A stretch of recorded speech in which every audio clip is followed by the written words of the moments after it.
Ang nireject na umuuwing nakangiti at masaya. Sabi nga sa kanta, it really hurts. Ang tanong sa atin, how can we respond to rejections with dignity and sanctity? 3 important letters, the P, B, B of rejections. Hindi po ito Pinoy Big Brother. First letter, P, pray for them. First things first, magdasal ka. Kapag walang grasya tayong kinakapitan sa pagharap ng bawat sakit sa buhay, madali tayong mabulag at masira ng ating galit at ng ating pride. At madalas ang option natin ay paghihiganti sa ating kapwa. Kaya bago ka humarap sa Facebook at mag-post ng galit at siraan ang dignidad ng taong yan dahil sinaktan ka, harapin mo muna si Lord sa iyong panalangin. Ang dasal ay hindi idinadaan sa Facebook. Ang dasal ay idinadaan sa altar. At yung nakakalungkot ngayon, nauuna pang i-post sa Facebook bago i-post sa altar. Mauna pang humarap sa screen bago humarap sa kay Lord. Prayer is the best medicine to a broken and rejected heart. Just pray and everything will be okay.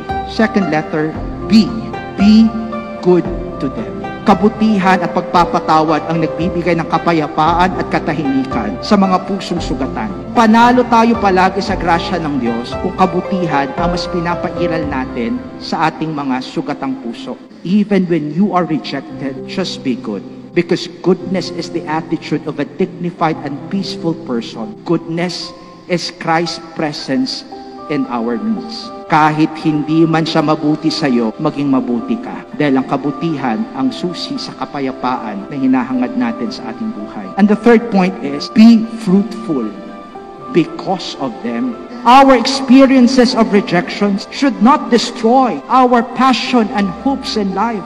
It should even motivate and encourage us to be good and to bear fruit in life. Maraming kwento ng tagumpay na nagsimula sa rejection. Nokia rejected Android. Yahoo rejected Google. Blockbuster rejected Netflix. Pero saan na sila ngayon? Tagumpay sa kanilang larangan. Bakit? Despite their experiences of rejections, they never gave up. Instead, they used it as their motivation and inspiration to take the risk and to be more focused on their goal to success. Though we are hurting because of rejections, never give up. Focus on your goals in life, always with Jesus. Huwag kang sumuko sa buhay dahil lang merong mga taong hindi naniniwala.